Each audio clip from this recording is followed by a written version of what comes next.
नमस्कार, आदाब, सत श्री अकाल दोस्तों। स्वागत है आप सबका मेरे YouTube चैनल स्वप्निल जंक्शन पर और मैं आशा करता हूं कि आप सभी स्वस्थ और सुरक्षित होंगे।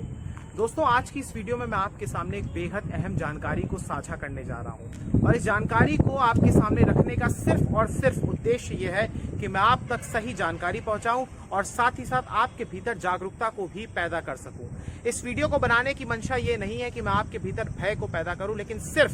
आपको इतना बताना चाहता हूं दोस्तों कि एक नया वेरिएंट सामने आया है और आपको इस बात को बड़ी ही संजीदगी के साथ लेना होगा। तमाम जितने भी लोग इस वीडियो को देख रहे हैं दोस्तों, आप सब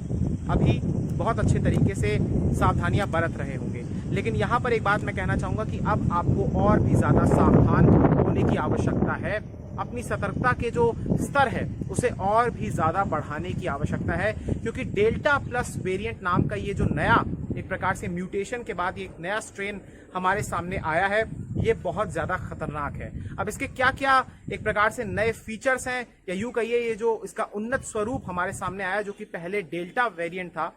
जिसे माना जाता है कि देश में ही ये डिटेक्ट हुआ पहली बार और इसे ही देश में आई दूसरी वेव जो खतरनाक थी, और उसमें आपने देखा कि किस प्रकार से बड़ी संख्या में लोगों को हॉस्पिटलाइज करना पड़ा। उस वेव या उस पूरी की पूरी दूसरी लहर का जिम्मेदार भी इस डेल्टा वेरिएंट को ही बताया गया। लेकिन अब इसी का एक उन्नत स्वरूप हमारे सामने आया है। यूं कहिए कि ये अपग्रेड हो गया है और इसमें बहुत सारे डेवलपमेंट्स हुए हैं। दरअसल इसके जो स्पाइक प्रोटीन है दोस्तों, वायरस का आपने तस्वीर, वो बहुचर्चित आपने तस्वीर देख रखी है, उसमें आपने देखा होगा कि नुकीले नुकीले कुछ ऊपर की तरफ निकले होते हैं, बाहर की तरफ। इन्हीं को स्पाइक प्रोटीन्स कहते हैं और इन्हीं में जब बदलाव हो जाता है तो फिर उसके बाद या तो वायरस शक्तिशाली हो जाता है, काफी ज्यादा संक्रामक हो जाता है, या फिर वायरस स्वयं को डिस्ट्रॉय कर लेता है। यानी दो धारी तलवार की तरह होता है ये म्यूटेशन। लेकिन इस बार दरअसल जो कहा जा रहा है, जो उसके फीचर्स निकलकर सामने आए हैं, जो एक INSACOG नाम की एक कंसोर्शियम है 28 लेबोरेटरीज का भारत में, उन्होंने इस बात को कहा है और उनके माध्यम से स्वास्थ्य मंत्रालय ने कल प्रेस कॉन्फ्रेंस में भी कहा कि दरअसल ये वायरस 3 प्रकार से और भी ज्यादा खतरनाक हो गया है। उनके बारे में आपको मैं बताऊंगा, लेकिन आपके सामने कुछ जानकारी इस नए वेरिएंट के बारे में बताना चाहूंगा दोस्तों। देखिए, डेल्टा जो इससे पहले वेरिएंट था दोस्तों, उसका नाम आपको याद होगा, जो टेक्निकल नेम था, यूं कहिए कि साइंटिफिक नेम था, उसका नाम था B.1.617.2। लेकिन अब चूंकि इसमें ये एक नया वेरिएंट सामने आया, इसका नाम डेल्टा प्लस है, तो इसका नाम है B.1.617.2.1, यानी इसके आगे 0.1 जुड़ गया है दोस्तों। अब यहां पर आप जानिए कि इसमें जो म्यूटेशन हुआ है उसे कहा गया है K417N। ये कुछ जरूरी जानकारियां हैं दोस्तों, इस पूरे के पूरे वेरिएंट के बारे में जानने के लिए आपके लिए जरूरी है। अब यहां पर दोस्तों मैं आपको बताना चाहूंगा कि WHO ने पहले ही इसे वेरिएंट ऑफ कंसर्न घोषित किया है। अब स्वास्थ्य मंत्रालय ने भी मंगलवार को इस नए वेरिएंट को, जिसके तकरीबन 22 मामले कल तक सामने आए, लेकिन आज लेटेस्ट अपडेट जिस समय मैं ये वीडियो रिकॉर्ड कर रहा हूं, तब तक देश में 40 से ज्यादा मामले सामने आए हैं। तो इस वेरिएंट को दोस्तों हमारे देश के स्वास्थ्य मंत्रालय ने भी, यानी केंद्रीय स्वास्थ्य मंत्रालय ने भी इसे वेरिएंट ऑफ कंसर्न घोषित किया है, यानी चिंता का विषय इसको माना गया है। बहुत ज्यादा एक प्रकार से अब चिंता की लकीरें और भी ज्यादा गहरी हो रही हैं राज्य सरकारों के ऊपर भी और केंद्र सरकार के ऊपर भी। आपको मैं बताना चाहूंगा दोस्तों कि फिलहाल ये जो वेरिएंट है डेल्टा प्लस, ये भारत समेत दुनिया के 9 देशों में और है, यानी भारत को मिला के यूं कहिए 10 देश ऐसे और हैं, जिसमें यूके है, US है, पुर्तगाल है, स्विट्जरलैंड है, जापान है, नेपाल है, चीन है, रूस है, ऐसे तमाम देश इसमें शामिल हैं। और आपको ये भी मैं बताना चाहूंगा कि डेल्टा वेरिएंट जो है दोस्तों, जिसे माना जाता है कि भारत में ये पहली बार डिटेक्ट हुआ, और ये जो ओरिजिनल जो वुहान वायरस है, यानी जो चीन से जो सबसे पहली बार कोरोना वायरस निकला, वहीं से ये पैदा हुआ, उससे भी कई गुना, कहा जाता है कि 2.5 से 3 गुना ज्यादा संक्रामक है दोस्तों। अल्फा वेरिएंट से भी ये ज्यादा संक्रामक है, और ये वाला जो नया आया है ये इन दोनों से भी ज्यादा संक्रामक बताया जा रहा है। हालांकि यहाँ पर आपको मैं दोस्तों एक जानकारी और देना चाहूंगा कि जो डेल्टा वेरिएंट है, डेल्टा प्लस वेरिएंट, तो दुनिया के 10 देशों में फैला हुआ है, जिसमें भारत भी शामिल हो चुका है, लेकिन डेल्टा वेरिएंट दुनिया के 80 देशों में फैला हुआ है। ब्रिटेन की बात मैं अगर दोस्तों करूं भारत से पहले, तो ब्रिटेन में आपको याद होगा कि ब्रिटेन एक ऐसा देश है जिसने अपनी मैक्सिमम जो वयस्क जनसंख्या है उनको टीकाकरण कर दिया है उनका, लेकिन फिर भी वहां पर लॉकडाउन में ढील नहीं दी गई है, बल्कि वहां पर पाबंदियों को और भी ज्यादा बढ़ा दिया गया है। इसलिए इसका अर्थ यही है दोस्तों कि अगर सावधानियां आपने बरतना जारी नहीं रखी तो ये किसी भी ऐसे देश को भी प्रभावित कर सकता है जहां पर एक बड़ी संख्या में टीकाकरण भी हो जाए। अब मैं आपको दोस्तों बताना चाहूंगा एक बात बेहद जरूरी है कि आखिर INSACOG जो कि 28 लेबोरेटरीज का कंसोर्शियम है, भारत सरकार ने और केंद्रीय स्वास्थ्य मंत्रालय ने इसका गठन किया है। यहीं पर दोस्तों दरअसल जीनोम सीक्वेंसिंग को लेकर यहाँ पर जांच होती है और यही चीज़ें एक प्रकार से ये लेबोरेटरीज का जो ये प्रयोगशाला का जो ये पूरा का पूरा समूह है, ये हमें बहुत ही अहम जानकारियाँ, या यूँ कहिए कि देश को बहुत अहम जानकारियाँ इस पूरे के पूरे वायरस से संबंधित जुटाता है और बताता है। इसने ये दोस्तों 3 बातें कही हैं इस वायरस के बारे में, और वो ये है दरअसल कि इस पूरे के पूरे डेल्टा प्लस वेरिएंट को ये कहा गया है कि ये ज्यादा संक्रामक है, यानी बहुत ही तीव्र गति के साथ इसका प्रसार होता है। ये इसका एक बहुत ही खतरनाक फीचर है।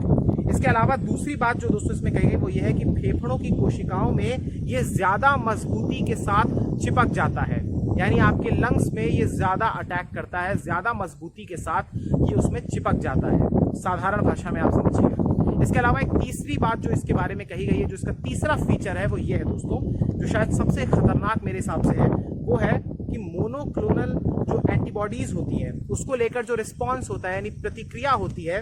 उसमें ये कमी लाता है। यानी आप सरल भाषा में समझिए दोस्तों कि आप जानते हैं कि किसी भी वायरल इन्फेक्शन से लड़ने के लिए एंटीबॉडीज चाहिए होती है, और जब आपके भीतर रोग प्रतिरोधक क्षमता को बनाने वाली या यूं कहिए कि एंटीबॉडीज की संख्या कम हो जाती है या खत्म हो जाती है तो फिर आप रोगग्रस्त हो जाते हैं। इसी प्रकार से अब ये मोनोक्लोनल मतलब ये एक आर्टिफिशियल एंटीबॉडीज होती हैं दोस्तों, जो कि आपके शरीर में बनाई जाती हैं। अब इसका रिस्पॉन्स भी ये वायरस का जो नया स्ट्रेन है ये कम कर देता है, ऐसा ये कहा गया है दोस्तों। अब यहाँ पर एक बात बहुत ज़रूरी है कि आपने इसके फीचर जान लिए, लेकिन आपके लिए ये भी जानना ज़रूरी है दोस्तों कि हमारे पास जो वैक्सीन उपलब्ध है, देश में जो वैक्सीन उपलब्ध है, जिसमें कोवैक्सीन है, कोविशील्ड है और स्पुतनिक भी है, इनका क्या कारगर रेट है। देखिए ये डेल्टा वेरिएंट जो था पहले वाला, डेल्टा प्लस नहीं, उसके खिलाफ तो ये हमारी जो दोनों वैक्सीन है, कोविशील्ड हो या फिर कोवैक्सीन, ये दोनों की दोनों एक प्रकार से पूरे तरीके से कारगर थी। अब जो वैज्ञानिक हैं हमारे या जो एक्सपर्ट्स हैं, वो तमाम लोग इस बारे में भी रिसर्च कर रहे हैं, अध्ययन कर रहे हैं कि आखिर ये जो नया जो डेल्टा प्लस वेरिएंट सामने आया है इसके प्रति कितनी कारगर है। इसका डेटा भी जल्द ही साझा किया जाएगा, और यानी एक प्रकार से वैक्सीन को लेकर ये अपडेट है दोस्तों। अब एक प्रकार से एक बात और आपके लिए जानना जरूरी है दोस्तों, बेहद जरूरी है कि हमारे देश में ये कहाँ सामने आए। देखिए 40 से ज्यादा मामले अभी सामने आ चुके हैं, ताज़ा मैं आपको बता रहा हूँ जिस समय मैं ये वीडियो रिकॉर्ड कर रहा हूँ। इसमें सबसे ज्यादा मामले दोस्तों महाराष्ट्र में सामने आए हैं, जिसमें बताया गया कि तकरीबन 22 मामले सामने आए हैं, जिसमें अधिकतर जो मामले हैं दोस्तों वो वहाँ की 2 डिस्ट्रिक्ट्स में सामने आए हैं, जो कि जलगांव है और रत्नागिरी है। अब यहाँ पर दोस्तों कुछ मामले केरल में भी सामने आए हैं, पलक्कड़ और पथनमथिट्टा में। हो सकता है इसका प्रोनाउंसिएशन मैं स्थानीय भाषा में नहीं कर पाऊँ तो मैं माफ़ी चाहूँगा। मध्य प्रदेश के भोपाल और शिवपुरी में भी इसके मामले सामने आए। इसके अलावा पंजाब, तमिलनाडु, कर्नाटक, आंध्र प्रदेश और जम्मू में भी इसके मामले सामने आए हैं। कम से कम एक मामले इन तमाम जगहों में सामने आए हैं। केंद्र सरकार की ओर से दोस्तों स्वास्थ्य सचिव, यूँ कहिए कि स्वास्थ्य मंत्रालय के जो स्वास्थ्य सचिव हैं राजेश भूषण, इन्होंने कल जब प्रेस कॉन्फ्रेंस करी तो इन्होंने ये बातें तमाम बताई हैं, और इन्होंने दरअसल केंद्र सरकार की ओर से तमाम राज्यों की सरकारों को, जिसमें प्रमुख तौर पर महाराष्ट्र, केरल और आपके पास आता है मध्य प्रदेश, ये शामिल हैं, इनके जो सचिव हैं, प्रदेश सचिव हैं, उन्हें भी दिशा निर्देश दे दिए, उन्हें भी एडवाइजरी जारी कर दी है कि आप एग्रेसिव टेस्टिंग और ट्रैकिंग करें, और जो कंटेनमेंट जोन्स हैं या जहां पर भी इस वायरस के नए स्ट्रेन के क्लस्टर्स बन रहे हैं उन्हें आइडेंटिफाई कीजिए, और उसके बाद आप एग्रेसिव अप्रोच के साथ इसको कंट्रोल कीजिए, यानी दिशा निर्देश जारी कर दिए हैं। साथ ही साथ इसको रोकने की एक प्रकार से हमारे पास यूँ कहिए कि 2 हमारे पास उपाय मौजूद है। पहला कि हम दिशा निर्देशों का पालन करें, मास्क पहनकर निकलें घर से बाहर, स्वच्छता बना के रखें, फिजिकल डिस्टेंसिंग का पालन करें, भीड़ भाड़ ना जुटने दें, और दूसरा है कि aggressive approach of Covid vaccination, यानी अगर हम एक प्रकार से आक्रामक रवैया अपनाते हैं, बहुत ज़्यादा तेज़ी से अगर वैक्सीनेशन होता है तो इस वायरस को भी